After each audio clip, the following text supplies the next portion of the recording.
Being loved conditionally is the topic of today's video. And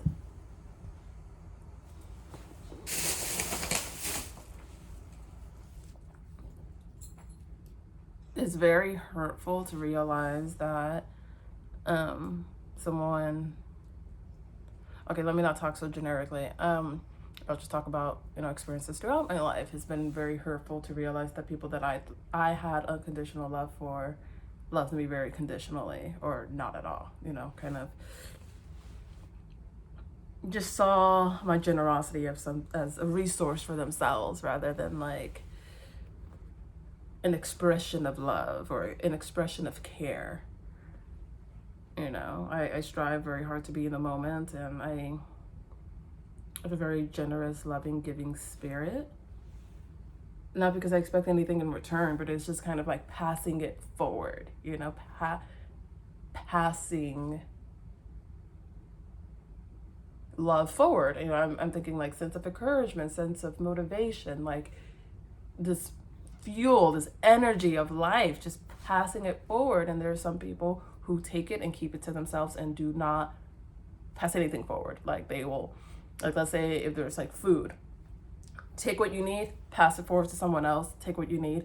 There's always that one person who stops and is like, I'm gonna take all of this, regardless if they're gonna eat it all or not. And then there are people who they could have passed it forward to that needed that nourishment that's not gonna get it because they hogged it up to themselves, because they're greedy, because they're bitter, because they're mean, because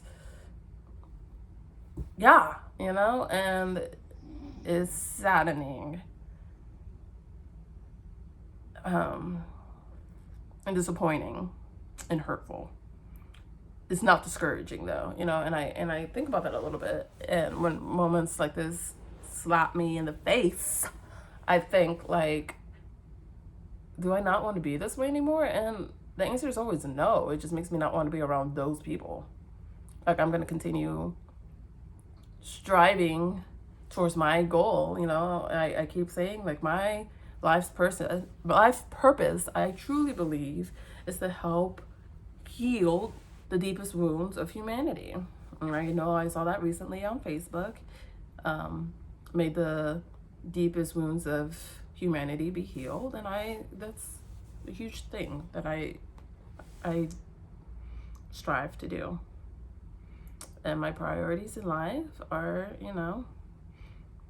that and modeling that for Josie, being that, modeling that, breathing that, living that. Anyways, yeah. It's just very discouraging. No, it's not discouraging, sorry.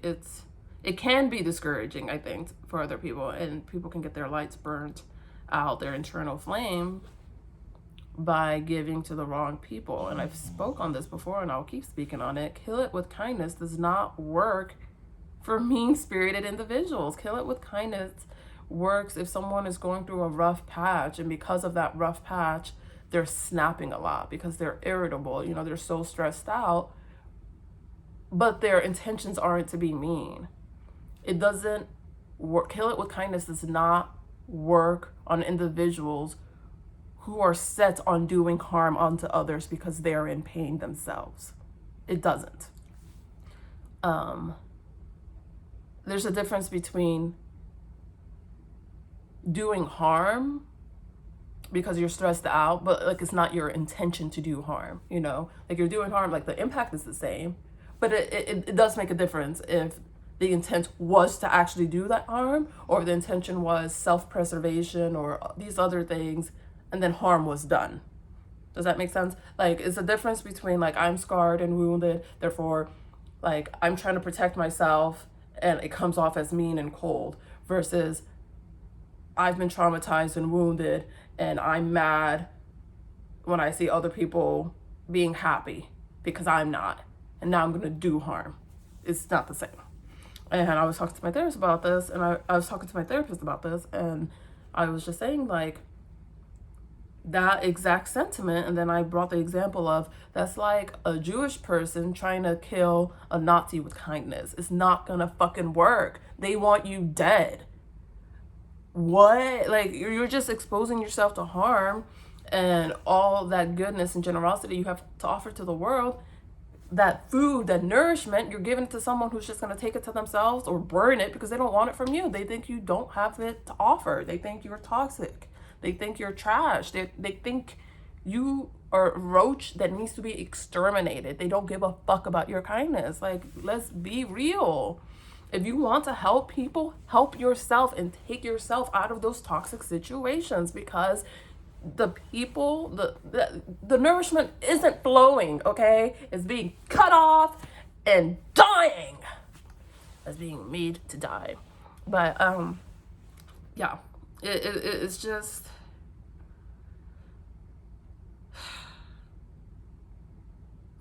that was a long intro to get to. I was just debating in my head, do I cut this off and then like make another video, because I'm not gonna do that. So I'll just keep talking and say like the true feelings of that I'm feeling, and it's just very hurt. You know, it's very hurtful to give someone the opportunity to show up. It's very hurtful when I've given people the opportunity to show up for me in a way that they claim that they do. You know, just show it. And it's not like an expectation I have. It's just them matching their actions to their words. Fucking show it. And then if you don't, then I'm out. Like, I'm not going to continue putting myself in a situation where my generosity is taken advantage for. And it's not even like an angry thing. Because I saw this other Facebook thing where it was an interview. And I don't know this lady, but she was sharing that she was talking to like a Buddhist monk or something. She was talking to someone that had wisdom, I guess. And she was saying like, why are people bad? Why do people hurt me? I'm so good, and you know, everyone's bad and they're mean to me, and what the fuck? And he was like, why do you choose to see it that way? And basically he was saying like, maybe other people's prayers were answered through you. So all the love that they took, all the patience that they soaked up, all that, they needed that at that time. They prayed for love and patience and all the stuff, and God sent you. And I had a similar view. Maybe I didn't put it into those words, but I like the feeling of that I've experienced, and then to hear it in words, it's like, oh, that's that feeling, that like sensation I would have in my body. That's why I would make the decisions I did, and how long I would stay with people, not just romantic relationships, but friendships as well, of like, I have more to learn and so do they. Like, we are still complement with an E, each other's lives. And it might not seem that way to outsiders because they don't understand the idiosyncrasies. I know the word, I can't pronounce it. That they don't understand that for the relationship, and that's okay. Like, I've been learning more and more to love the decisions that I make, and even if it's maybe not the best, then learning from that and then using that knowledge to make decisions that are in my best interest. But like, I need to know what I know and not think that I know what I know. I need to know it, and the only way to know it is to learn it myself. And sometimes I've learned the hard way, but like, when things happen that like distort my reality, when I realize someone has been dishonest to me, when I've put my full faith in them, I'm able to bounce back easier, because it's not like everything is falling apart because the foundations of things that I believed in were based off of what someone else told me. I learned them from myself, and it just makes me less afraid to make decisions in life. It makes me less afraid to take risk, because I know that I'll be okay. I've been okay. Like, even at my worst, I've been okay. I've pushed forward. I do not give up. There is no giving up. Giving up is not an option. It just isn't. So it's like, since giving up is not an option, what else is? You know, if I feel very overwhelmed, very like distressed, anxious, depressed, it's just like, let's look at the options on the table, and it's never giving up. So that allows me to be like, okay, I'm upset, but I don't want to sit down and cry. Like, sometimes I do, you know, I'll cry it out, because I need that. I need the rest. I need to just be. I need to like not hold things in anymore. And then that helps, and that provides me with clarity. It provides me with a sense of being at ease, and like reminding myself I'm human, and like all emotions are part of the human experience. It's not just happiness, it's not just joy.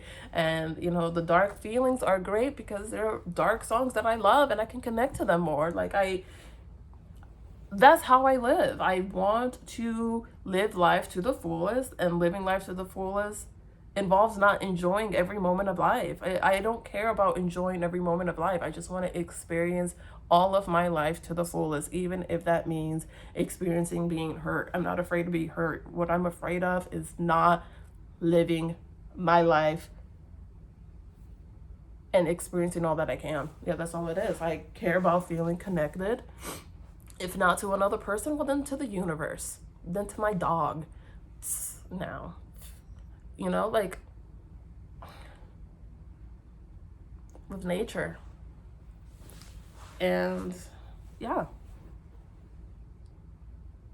So even when people hurt me, I've said this many times before, and I'll continue saying it. I choose to believe at any given moment, everyone's doing their personal best with what they know how. But that doesn't mean that I have to put up with it. Like, someone's personal best at a given moment may not be enough for me, and that's okay. And I used to feel guilty about not having unconditional love for everyone, but like I've experienced firsthand why you shouldn't do that. You shouldn't, and it's not to say that I'm not going to be generous towards everyone. That's going to continue to happen, but there's still levels of guards that need to be in place to still protect me as an individual, because I deserve to be treated with respect, and I deserve to, live with dignity. So if things threaten that, I need to love people and offer them generosity from afar. I'll pray for you. That's the best I can do. That's the most generosity I can offer you while keeping myself safe, because I deserve to be safe and secure as well. And I don't know I keep doing this. I don't know. I just feel like I'm in a transition phase. I was like arguing with myself earlier about like when people use like Venus rising from the ashes, like, oh, cool, you're so fucking cool, you did the impossible, whatever. Like, I just heard it so many times. It's like, I'd rather be a human that transformed into a big blue whale. Like, if I could have any power in life, I would be a transformer, but I would transform into a big blue whale, because that's what I'm meant to do in life. Be a big blue whale. And Adrian Monk. Both of those things in one. Adrian Monk is a big blue whale. Actually, no. Maybe oh no, I don't want to do that either. But I mean, that's all this to say. Conditional love is not always a bad thing, Just because someone loves me conditionally doesn't mean that they're a bad person. Just because I love other people conditionally doesn't mean I'm a bad person. We have different roles in each other's lives. And going back to the whole rants that I went on like earlier this year, if attachment is the root of suffering and comparison is the thief of joy. But yeah, attachment to, and I've been working on that, attachment to my ideas, to people, to beliefs, to visions I have of how my life should be or will turn out, like letting it all go and just being, just flowing like water, just flowing like a big blue whale. I just feel more and more comfortable with my personality and who I am and how I express myself. I find myself thinking less before I speak, which seems like it would be like a negative thing to do, but I would like overthink so much to the point that I just wasn't saying anything at all, because I'd be so deep in the thought that like I'm not even thinking about what we were just discussing. I'm off somewhere else in Tahiti while everyone else is in Phoenix, Arizona. Like it is just it wouldn't work. And then people like there's no circling back, because if I do circle back, they're not going to be there anymore, most likely. Unless they're just stuck on that conversation topic. It's just like, what the fuck? I don't even want to be involved in that. Like, shut the fuck up. Okay, I don't even know what I'm saying. I'm just talking now. But yeah, it's just, I've just learned to make decisions that allow me to trust myself, my judgment, and that's allowed me to be myself, be more comfortable being myself. I've always been myself, but like be more comfortable expressing myself, I guess, in different environments. Like a big blue whale is a big blue whale regardless of where it's at, you know what I mean? Like it doesn't try to be a squirrel, like it's just a big blue whale. And I need to stop this shape shifting thing, and I've been doing that. Like I've been better at just saying no. Like before I would stop to think about like, oh, how is what I'm about to say gonna be perceived by this person, how they're gonna digest it, how they're gonna process it, how can I phrase it, and I would focus more on the delivery rather than the content, and I just don't fucking want to do that anymore. I am focusing on the content, and if you're having trouble with how I deliver it, fuck you bitches. No, I'm joking. I'm still paying attention to the delivery, not just the content, because what good is the content if it's not being delivered, right? Like if you have this precious gift and you send it to someone but you send it to the wrong address, like they still didn't get it. Like the gift is nice, but they still didn't fucking get it, you know? So you're not enjoying the gift. So it's a balance for sure, but the problem is I would focus so heavily on the delivery that like the content I would like neglect. The integrity of the content wasn't, I was not upholding the integrity of the content because I was focused on the delivery, and they're both important. It's not delivery then content, content then delivery. They're both number one. So just talking through my thoughts. Baby, what's up? You really don't give a fuck.